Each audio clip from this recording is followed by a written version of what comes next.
शब्दों का जब मेल हो, छोटा सा एक खेल हो, सभी विभक्तियां गायब हो, तब समास का मेल हो।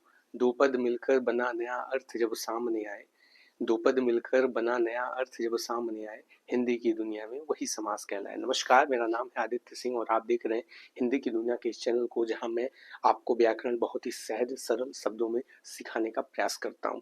अभी मैंने इन 4 पंक्तियों में समास का संक्षिप्त निचोड़ आपको इन 4 कविताओं के माध्यम से समझाने का प्रयास किया। उम्मीद करता हूं अगर समाज के बारे में आप थोड़ी सी भी जानकारी रखते हो तो इन 4 कविताओं को आप अच्छे से समझ चुके होंगे अब तक। ठीक है, तो चलिए आज हम समास भाग 2 के इस क्लास को आपके सामने लेके आए हैं। हम आज से पूर्व समास 1 पार्ट 1 का एक क्लास आपका चल चुका है, जिसमें मैंने समास का परिचय करवाते हुए बहुत ही बढ़िया ढंग से आपको मैंने समास सिखाया था। उसके बाद आपको मैंने समस्त पद बताया था कि किस प्रकार से समस्त पद में पूर्व पद और उत्तर पद होते हैं। उसके बाद फिर मैंने आपको समास विग्रह करना सिखाया था। इतनी कक्षाओं बाद फिर मैं आपको समास की भेद की ओर लेके गया था, जहां मैं आपको समास का पहला भेद द्विगु समास बताते हुए समास भाग 1 की क्लास का समापन किया था। मित्र, इस चैनल पे मेरे द्वारा जो हिंदी व्याकरण पढ़ाई जाती है, ये उस दृष्टिकोण से भी महत्वपूर्ण है कि अगर आप 9th to 12th UP board के छात्र हैं तो उसमें जाहिर सी बात है हिंदी व्याकरण का एक अच्छा खासा पोर्शन रहता है, एक अच्छा खासा सिलेबस रहता है। तो उस दृष्टिकोण से भी ये क्लास आपके लिए इम्पोर्टेंट होने वाला है।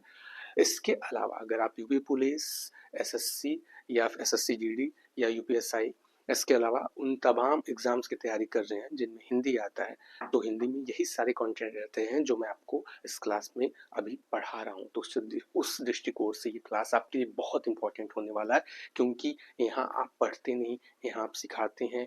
मेरे हर एक क्लास में यही प्रयास रहा है कि आपको मैं चीज़ें इस हिसाब से सिखाऊं कि आप उसे कभी जीवन में भूल ना पाओ। उसके बाद ये चीज़ सीखने के बाद केवल आपको उन टॉपिक्स पे प्रश्नों का अभ्यास करना रह जाता है, बाकी बाकी कुछ नहीं रहता। ठीक है, तो इसी क्रम में एक बार फिर हम आ चुके हैं समास के भाग 2 में, यानी समास के पार्ट 2 में, जहां हमने छोड़ा था द्विगु समास। ठीक है, मैं आपको थोड़ा सा एक बार रिवीजन करवा दे रहा हूँ कि मैंने समास से परिचय करवाया था। समास को सिखाने के बाद आपको मैंने समस्त पद बताया था कि किस प्रकार से समस्त पद पूर्व पद उत्तर पद से मिलकर बने होते हैं। ठीक है, उसके बाद मैं आपको समास विग्रह करना भी सिखाया था कि समास को विग्रह कैसे किया जाता है, उनको संक्षेपित कैसे किया जाता है। अगर आप समास का भाग 1 पार्ट 1 नहीं देखे हैं तो आपको समास का पार्ट 1 देखना पड़ेगा। बहुत ही मजेदार क्लास वो हुई है और उसी श्रृंखला में आगे बढ़ते हुए हमने समास का भाग 2 लेके आया है। क्लियर है?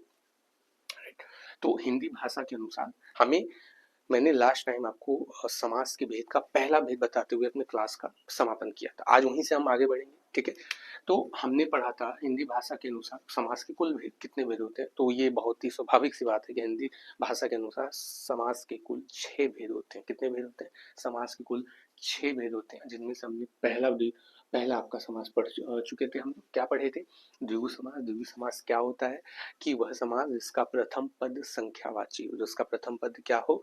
संख्यावाची हो। मैं एक बार फिर से रिकॉल करवा दे रहा हूँ, आपको याद दिला दे रहा हूँ कि मित्र बताइए कि जिसका प्रथम पद आपको संख्यावाची हो, ठीक है, जिसका प्रथम पद आपका क्या हो? संख्यावाची हो, वही हमारा क्या होता है? द्विगु समास होता है। ठीक है, वही हमारा क्या होता है?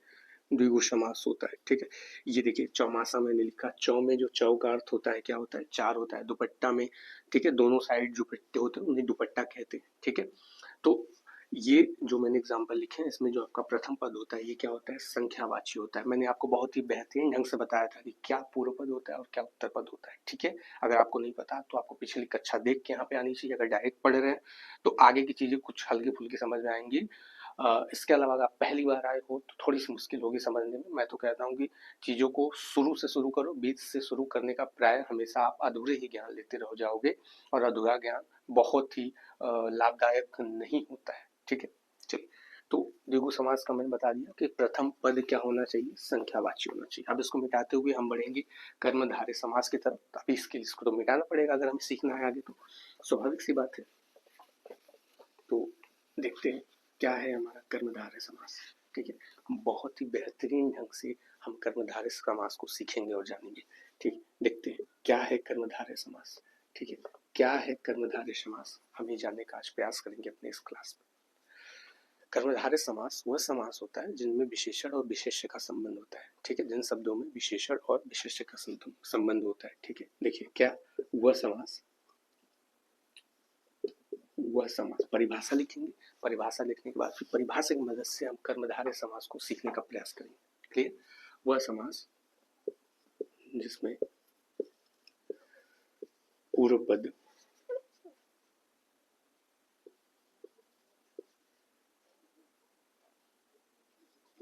और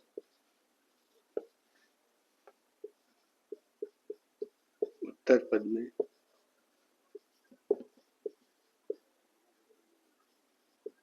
विशेष्य और, देखिएगा ध्यान से, विशेष्य और विशेषण का संबंध होता है। ठीक है, विशेषण का क्या हो? संबंध हो। वह समास जिसमें पूर्व पद और उत्तर पद में, देखिए पद मैंने लिखना भूल गया तो मैं यहाँ से छोटा सा करके लिख दे रहा हूँ। वह समास जिसमें पूर्व पद और उत्तर पद में विशेष विशेष्य और विशेषण का संबंध हो, यानी उसमें एक पद आपका विशेषण होना चाहिए और दूसरा पद आपका विशेष्य होना चाहिए। ठीक है, तो वैसे समास को हम क्या कहते हैं? कर्मधारय समास कहते हैं। थोड़ा सा और आसान करते हैं इसको। ठीक है, तो पहले हम जानने का प्रयास करेंगे क्या होता है विशेष्य और क्या होता है विशेषण। ठीक है, क्या होता है विशेष्य और क्या होता है विशेषण, जब हम ये चीज जानेंगे तभी तो हम कर्मधारय समास को समझ पाएंगे।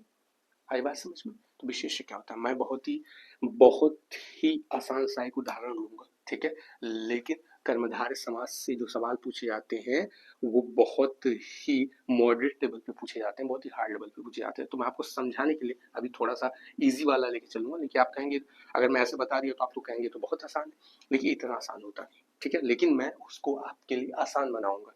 यही तो इस क्लास में पढ़ाने का मेरा कार्य है कि आपके लिए जितनी भी जटिल चीजें, कठिन चीजें, उनको सहज बनाना। आइए देखते हैं। काला काला आदमी। ठीक है, चलिए छोड़िए, काली गाय कर लेते हैं। हम इन्हीं की इसी एक एग्जाम्पल के माध्यम से हम विशेष और विशेषण को समझने का कार्य करेंगे। ठीक है, देखिए, वाक्य में जिसके बारे में बात किया जाए, वाक्य में जिसके बारे में बात किया जाए वो हमारा क्या कहलाता है? विशेष्य कहलाता है। क्या कहलाता है मित्र? विशेष्य कहलाता है। ठीक है, और विशेष्य की जो विशेषता बताए, चलिए पहले आपको मैं विशेष्य इसमें दिखा देता हूँ, पहचान करवा देता हूँ क्या होता है। वाक्य में जिसके बारे में बात हो, काली गाय, यहाँ पे मित्र जरा सा अपना सामान्य रुचि, अपनी थोड़ी सी कॉमन सेंस का प्रयोग करिए। तो बताइए काली गाय में किसके बारे में बात किया जा रहा है? स्वाभाविक सी बात है, बोलेंगे भैया गाय के बारे में बात किया जा रहा है। किसके बारे में बात किया जा रहा है? गाय के बारे में। तो ये हम कह सकते हैं कि गाय हमारा क्या हुआ? गाय हमारे क्या हुई? विशेष्य हुई, यानी जिसके बारे में बात किया जाए। ठीक है, और अक्सर नहीं, हमेशा विशेष क्या होता है? संज्ञा या सर्वनाम ही होता है। एक और पहचान, विशेष हमेशा क्या होता है? संज्ञा या सर्वनाम ही होता है। ठीक है, तो गाय क्या एक संज्ञा ही तो है। ठीक है, तो वाक्य में जिसके बारे में बात हो उसे हम क्या कहते हैं? विशेष्य कहते हैं। और जो विशेष्य की विशेषता बताए, वो जो विशेष्य की विशेषता बताए, उसके बारे में उसकी खूबी बताए, तो वही हमारा क्या कहलाता है मित्र? विशेषण कहलाता है। क्या कहलाता है? विशेषण कहलाता है। तो बताइएगा जरा, विशेष्य की विशेषता यहाँ पे क्या बताई गई है कि गाय कैसी है? गाय कैसी है? बोले तो भैया गाय काली है। गाय काली है तो काली फिर क्या हो जाएगा? विशेषण हो जाएगा। खत्म, कुछ नहीं है, कुछ भी नहीं है, बस इतनी सी बात थी, विशेषण विशेषण। अब मैं बहुत सारे एग्जाम्पल लिखूंगा और उसमें हम विशेष और विशेषण का संबंध देखेंगे। ठीक है, विशेष्य और विशेषण का संबंध देखें, जिसमें एक पद विशेष या विशेषण होता है, दूसरा पद या विशेष या विशेषण होता है कर्मधारय समास के अंतर्गत। ठीक है, उम्मीद करता हूँ इतनी बात आपको यहाँ तक बात समझ में आई होगी। ठीक है, देखना है हमें कर्मधारय समास के क्या क्या उदाहरण हो सकते हैं। ठीक है, देखिए जैसे कि अब जो आपसे सवाल पूछे जाएंगे वो ऐसे पूछे जाएंगे। सुविचार, राइट, सुविचार। जरा बताइएगा, सुविचार, सुविचार में सु का अर्थ क्या है? सु का अर्थ क्या है? बताइएगा जरा, सु का अर्थ क्या है? बोलेंगे भैया सु का अर्थ तो होता है सुंदर। सु का अर्थ क्या होता है? सुंदर, यानी जिसके विचार सुंदर है। अब इसमें किसके बारे में बात किया जा रहा है? यहाँ सुंदरता के बारे में बात किया जा रहा है या विचार के बारे में बात किया जा रहा है? बोलेंगे भैया यहाँ तो विचार के बारे में बात किया जा रहा है कि जिसके विचार क्या हो? सुंदर हो। देखिए यहाँ पे क्या बताया जा रहा है? विचार की क्या बताया जा रहा है? विचार की विशेषता बताई गई कि विचार कैसा है? सुंदर है। तो सुविचार, सुधन, इसको अगर हम तोड़ेंगे, ठीक है, तो सुधन विचार, समझाने के लिए आपको बता रहा हूँ। सु का अर्थ क्या होता है? सुंदर। विचार का अर्थ क्या होता है? हमारी सोच, जो हम सोचते हैं। तो यहाँ पे किसके बारे में बात किया जा रहा है? बोलेंगे भैया यहाँ पे तो विचार के बारे में बात किया जाए, तो विचार हमारा क्या हो गया? विचार हमारा हो गया विशेष्य, और शु क्या हमारा हो गया? विशेषण। शु हमारा क्या हो गया? विशेषण। आई इतनी बात समझ में? इतनी बात समझ में? उम्मीद करता हूँ समझ में आया होगा। अभी हम कुछ और उदाहरण लेके हम प्रयास करेंगे, ठीक है? कुछ और उदाहरण हम लेके प्रयास करेंगे।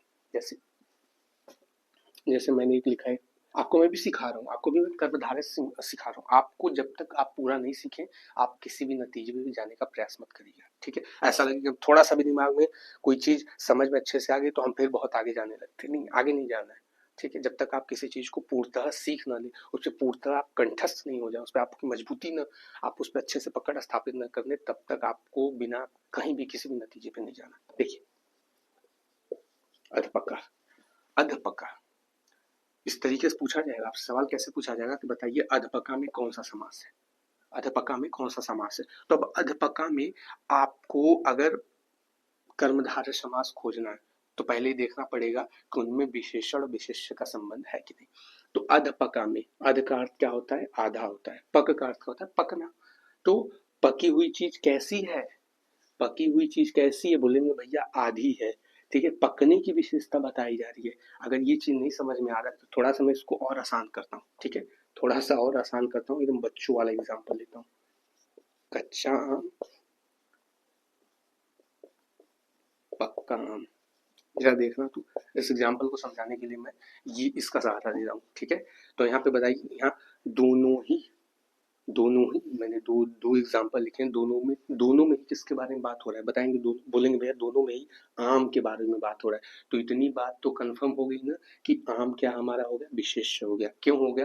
कि भैया जब वाक्य में जिसके बारे में बात चल रही होती है उसे हम विशेष्य कहते हैं। तो कच्चा आम में किसके बारे में बात चल रही है? बोलेंगे भैया आम के बारे में बात चल रही है, यहाँ भी आम के बारे में बात चल रही है। तो एक चीज तो समझ में आ गई कि वाक्य में जिसके बारे में बात हो वो विशेष्य कहलाता है। तो यहाँ पे दोनों ही, वह हमारे उदाहरण में आम के बारे में बात हो रही थी, ठीक है? हमने आम को पकड़ लिया, आम हमारा क्या निकल गया? आम तो हमारा भैया विशेष निकल गया। अरे भैया लीजिए, ठीक है? अब देखिए यहाँ पे विशेषताएं, अब जो विशेष की विशेषता बताएं, यहाँ पे एक तरफ पहले वाले एग्जाम्पल में आम कैसा बताया गया है? कच्चा बताया गया है। दूसरे वाले एग्जाम्पल में आम को क्या बताया गया है? पक्का बताया गया है। कच्चा आम, पक्का आम। आम कैसा है? कच्चा है। यहाँ पे आम कैसा है? पक्का है। जरूरी नहीं कि आम हमेशा कच्चा ही हो, आम पक भी सकता है। तो यहाँ पे आम की विशेषता क्या है? पका हुआ है। यहाँ पे आम की विशेषता क्या है? कच्चा है आम, ठीक है? अब आम कैसा पका है? आम कैसा पका है? बोलेंगे भैया आम आधा पका है। आधा भी तो विशेषता होगी, पूरा पकना, आधा पकना, है ना? तो यहाँ पे आम कैसा पका है? बोलेंगे आम कैसा पका है? बोलेंगे आम तो आधा पका है, ठीक है? अब मैं केवल एग्जांपल लिखूंगा। उम्मीद करता हूँ इतनी बात समझ में होगी, आ गई होगी। पकने की विशेषता क्या है यहाँ पे? कि कैसा पका है? आम कैसा पका है? आधा पका है। आम कैसा पका है? पूरा पका है। आम कैसा पका है? आधा पका है। आम यहाँ पे कैसा पका है? पूरा पका है। बस, कुछ नहीं है, केवल विशेष्य और विशेषण खोजना है। बाकी आप कर्मधारय समास की पहचान करना सीख लेंगे, या सीख गए हैं, लेंगे नहीं, गए हैं आप सीख। चलिए, ठीक है, देखते हैं आगे क्या है।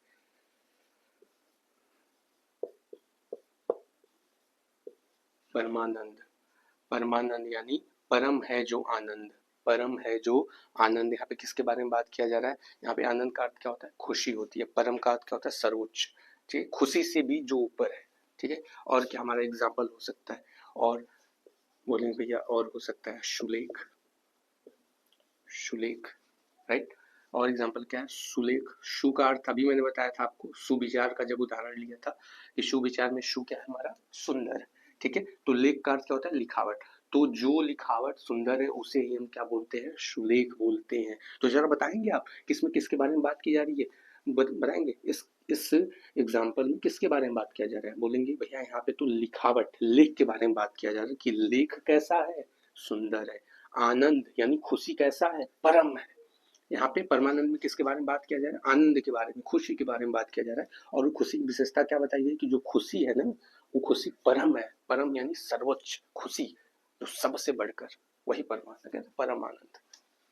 अरे बात समझ में? ठीक है, चलिए कुछ एग्जाम्पल मैं अभी और आपको सिखा देता हूँ, ठीक है। जैसे कि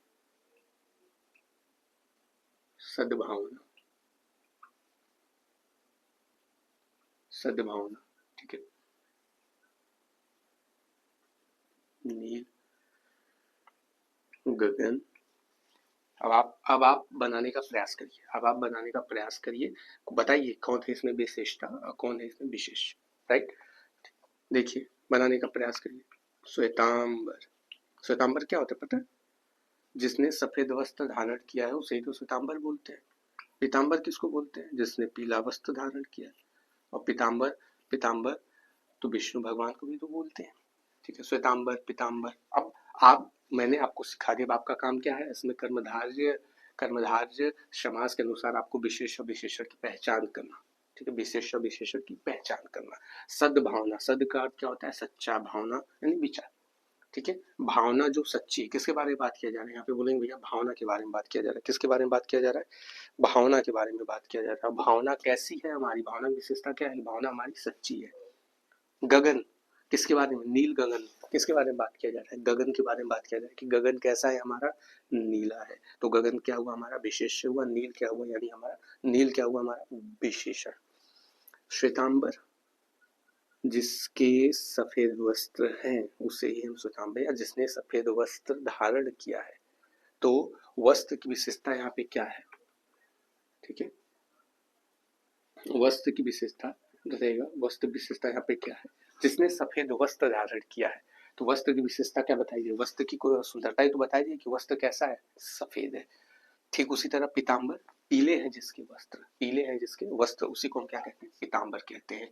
अब उम्मीद करता हूँ आप कर्मधारय समास बहुत ही बढ़िया से सीख गए होंगे कि कर्मधारय समास क्या होता है। अब आपको भूलना नहीं कि जिसमें पूर्व पद और उत्तर पद में विशेषण और विशेष्य का संबंध हो, या जिसमें एक पद विशेषण या विशेष्य या दूसरा पद विशेषण हो, ठीक है। उम्मीद करता हूँ इतनी बात आप समझ में आई होगी।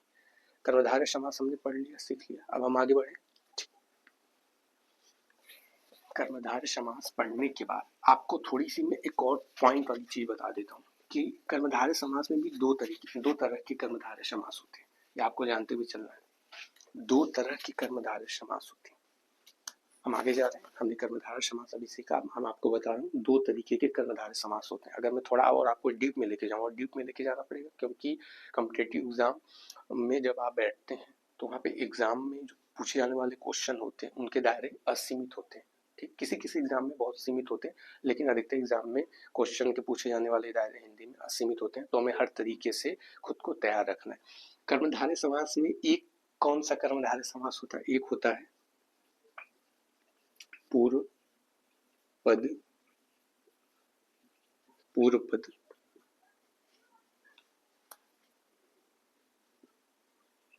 पूर्व पद विशेष्य कर्मधारय। एक होता है पूर्व पद विशेष्य कर्मधारय। पूर्व पद विशेष्य कर्मधारय का मतलब क्या होता है कि मित्र, जिसमें पहला पद हमारा क्या होना चाहिए? जिसमें पहला पद हमारा क्या होना चाहिए? विशेष्य होना चाहिए। पहला पद हमारा लिखा तो है, देखिए इसके अनुसार ही आप पढ़ेंगे तो भी आपको समझ में आ जाएगा। पूर्व पद विशेष्य, वो कर्मधारय कैसा होना चाहिए कि जिसका पूर्व पद क्या हो? जिसका पूर्व पद विशेष्य हो। क्या हो? जिसका पूर्व पद विशेष्य हो। जैसे वही सारे एग्जांपल्स थे, उन्हीं में से मैं लूंगा, ठीक है। जैसे पहला एग्जांपल आपका है, चरण कमल बंदो हरि आई, तो सुना है चरण कमल, चरण कमल। अब आपको ये जो कर्मधारय समास का ये भेद है, आपके लिए काम आसान कर दिया। अब आपको इसमें विशेष से ढूंढना नहीं, क्योंकि आपको पता है पहला पद क्या है, पहला पद उसमें विशेष से होगा। अब चरण कमल में किसके बारे में बात किया जा रहा है? चरण के बारे में बात किया जा रहा है। अब बताइए क्या चरण हमारा पूर्व पद है? बोलेंगे हाँ भैया बिल्कुल है। क्यों? क्योंकि पूर्व पद हमारा पहले आता है, उत्तर पद पूर्व पद के बाद आता है। तो पूर्व पद हमारा जो वाक्य होता है उसमें क्या होता है? पहले आता है। जो शब्द होता है, वाक्य बोल दिया सॉरी, जो शब्द होता है उसमें पहले आता है, ठीक है। चरण कमल में किसके बारे में बात हो रही है? चरण के बारे में बात हो रही है। तो चरण हमारा क्या हुआ? पहला पद हुआ। और पहला पद क्या होता है? पहला पद क्या होता है? इसके अनुसार विशेष्य होना चाहिए। पूर्व पद विशेष्य कर्मधारय समास, यानी वो शब्द जिसमें पहला पद क्या होगा? विशेष्य होगा। और चरण कमल में किसके बारे में बात किया जा रहा है? चरण के बारे में ही तो बात किया जा रहा है। और चरण हमारा क्या है? पूर्व पद है। चरण कमल में किसके बारे में बात किया जा रहा है? चरण के बारे में बात किया जा रहा है कि चरण किसके समान है, किसके समान है, सॉरी किसके समान है, बोलेंगे कमल के समान है। चरण कमल, चरण किसके समान है? कमल के समान है। ठीक है, इसके बाद जब हम आगे बढ़ेंगे तो आपको मैं एक और एग्जांपल देता हूँ, नरसिंह। हिंदू पौराणिक कथाओं के अनुसार नरसिंह विष्णु भगवान के चौथे अवतार हैं, जो खंबे से प्रकट हुए थे हिरण्यकश्यप के वध के लिए, तो उनका नाम पड़ा नरसिंह। ठीक है, नर के समान सिंह, पूर्व पद विशेष होना चाहिए। जरा देखिए पूर्व पद विशेष है क्या, यहाँ पे किसके बारे में बात किया गया है? बोले भाई यहाँ पे नर के बारे में बात किया। नर क्या होता है? इंसान होता है, मानव होता है, हम होते हैं।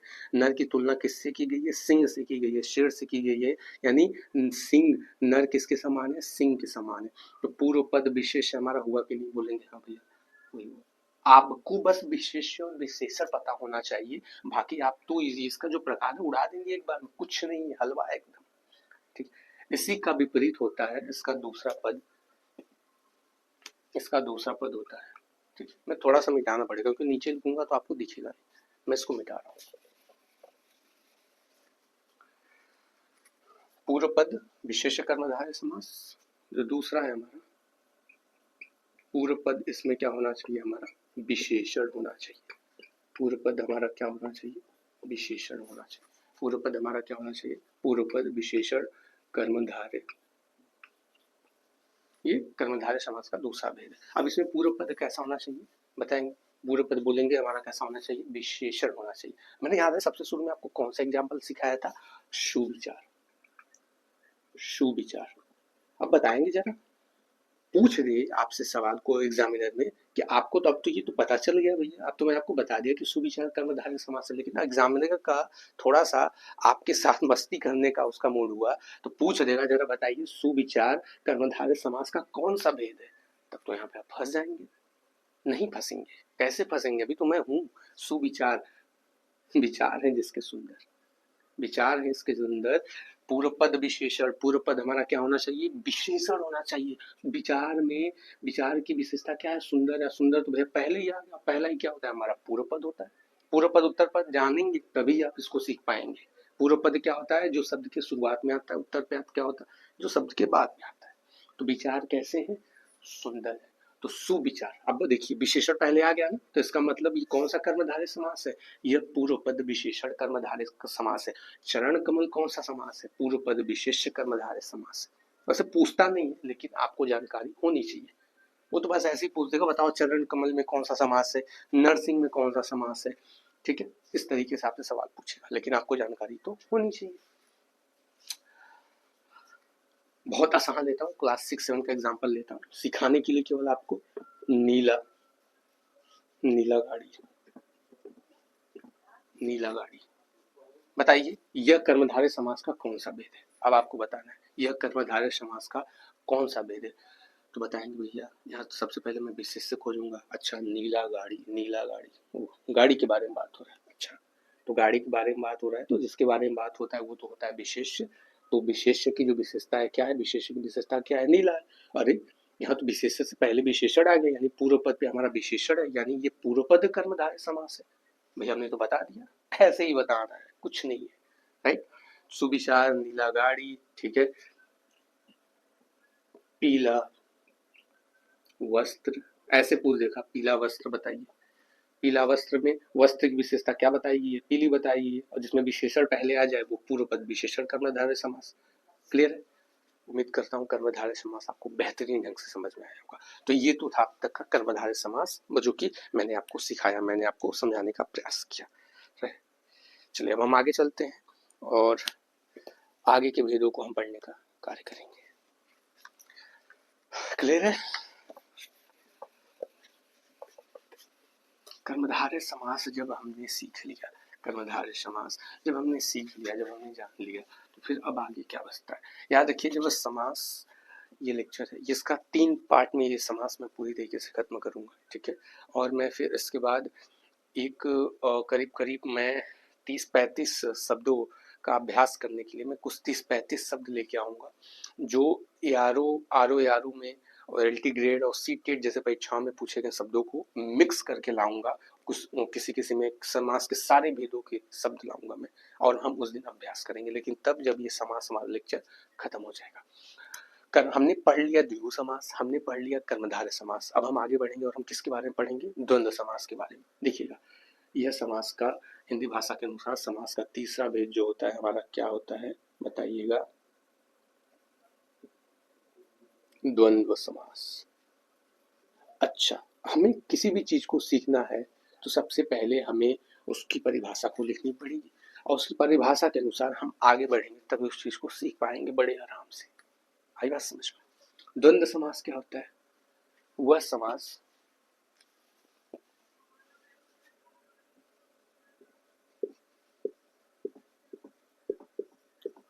समास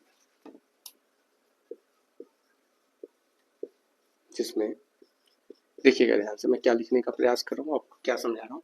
वह समास जिसमें दोनों पद, वह समास जिसमें दोनों पद क्या हो? प्रधान हो।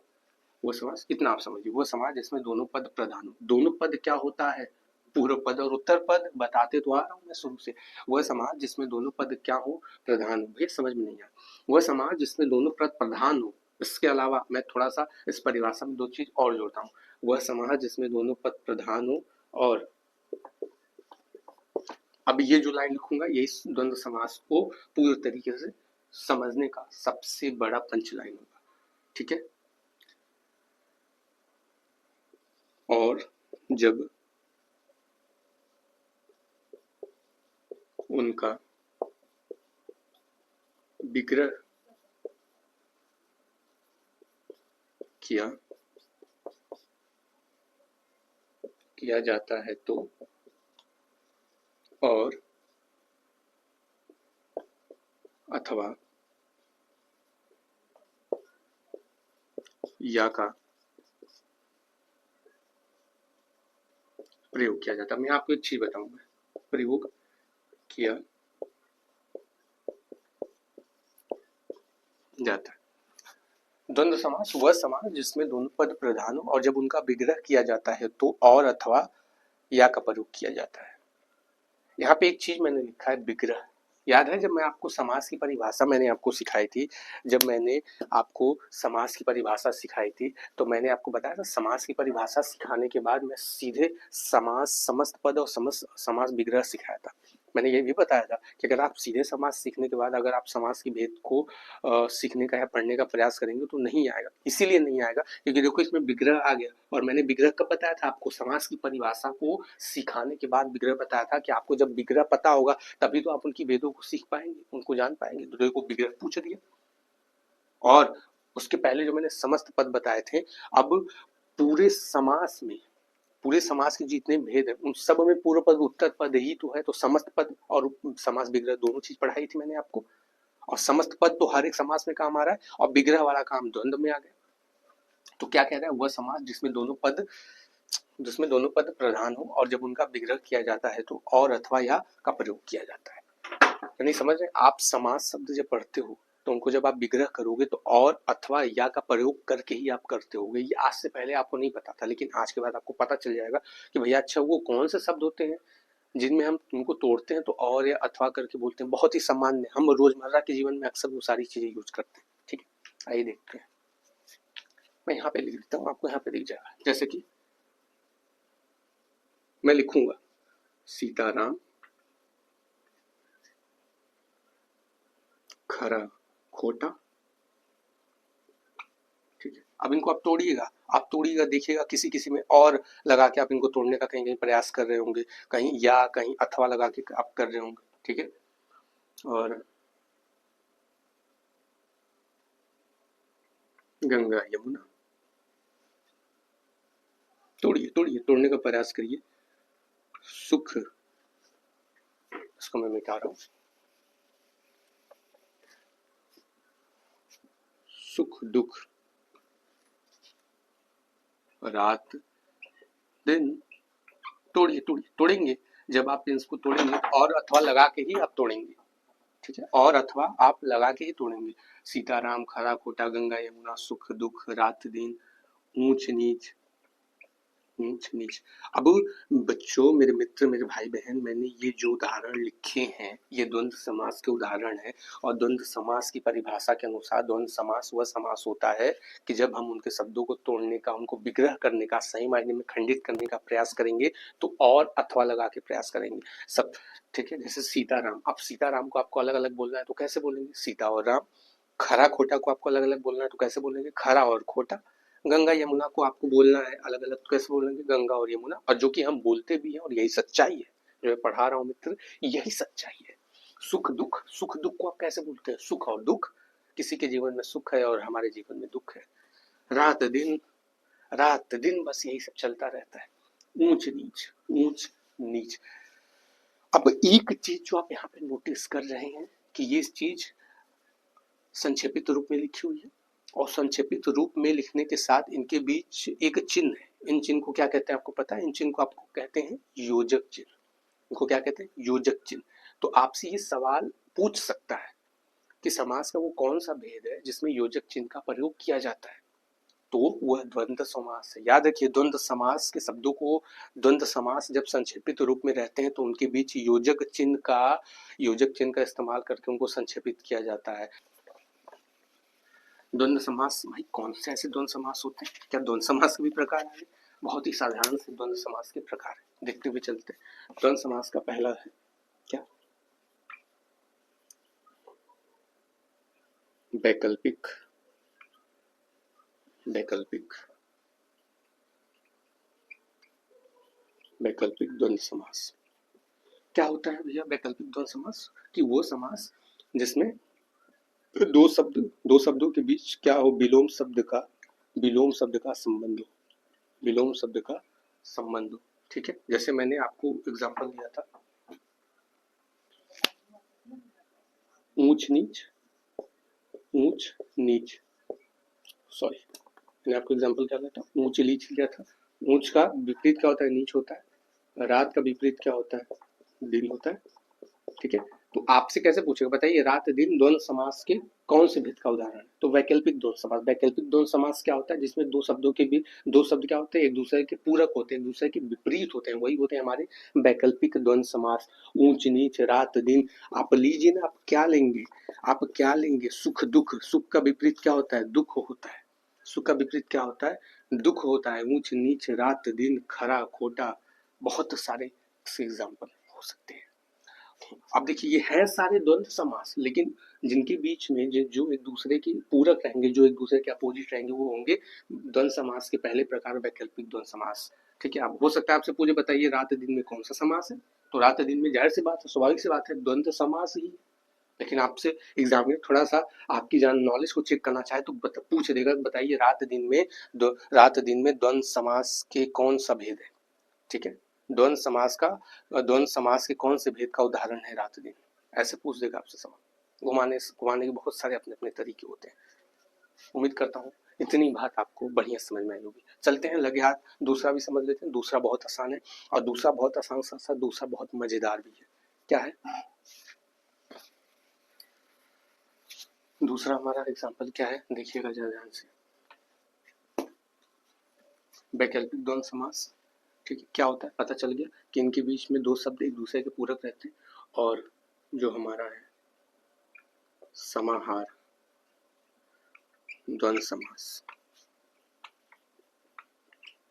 समाहार द्वंद्व समास ये क्या होता है? समाहार द्वंद्व समास वे समास होते हैं जो एक जाति के होते हैं। नहीं समझ में भैया, एक जाति क्या? मैं एग्जांपल लिखूंगा। समाहार द्वंद्व समास क्या होते हैं कि जो एक जाति के होते हैं। जैसे कि आपने कभी सुना अक्सर होगा, देखा अक्सर होगा, लेकिन कभी नोटिस नहीं किया होगा भैया, अच्छा ये समास के अंतर्गत आते हैं। देखिएगा, घास फूस। घास फूस दोनों बात है कि ये दोनों एक साथ ही आते हैं, एक बिरादरी के धुन में, एक प्लेट के चट्टू बट्टू में। ठीक है, घास फूस। ठीक है, चाय पानी, लोग कहते हैं ना ये चाय पानी पी लीजिए, चाय पानी, दोनों ही लिक्विड फॉर्म है, दोनों ही एक बिरादरी के हैं। कंकड़ पत्थर, कंकड़ पत्थर मैं इसे लिखता नहीं, बताता हूँ। कंकड़ भी वही है, फेंकने वाला ढेला जैसा, पत्थर भी हुए, दोनों एक जैसे ही तो हुए, सिमिलर, सिनोनिम्स, सिमिलर वर्ड, वही हमारे होते हैं क्या? समाहार द्वंद्व समास। घास फूस हो गया, चाय पानी हो गया है हमारा, कंकड़ पत्थर हो गया। ठीक है, उसके बाद आप बोलते हैं अक्सर कीड़ा कीड़ा मकोड़ा बोलते हैं ना, तो कीड़ा मकोड़ा भी देखिए क्या है, एक ही बिरादरी के, एक ही जाति के। ठीक है, तो ये क्या कराएगा, समाहार द्वंद समास क्या कराएगा हमें, एक जाति का बोध कराएगा। ठीक है, एक जाति का बोध कराएगा। इतना ज्यादा आपको समझना नहीं है, फिर भी आपको जानकारी के लिए मैं इतना बता रहा हूँ।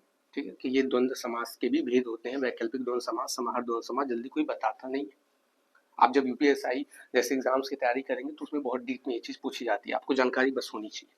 अदरवाइज आपसे क्या ही पूछेगा, द्वंद्व समास का घास फूस में पूछ लेगा, बताइए घास फूस में कौन सा समास है, द्वंद्व समास है।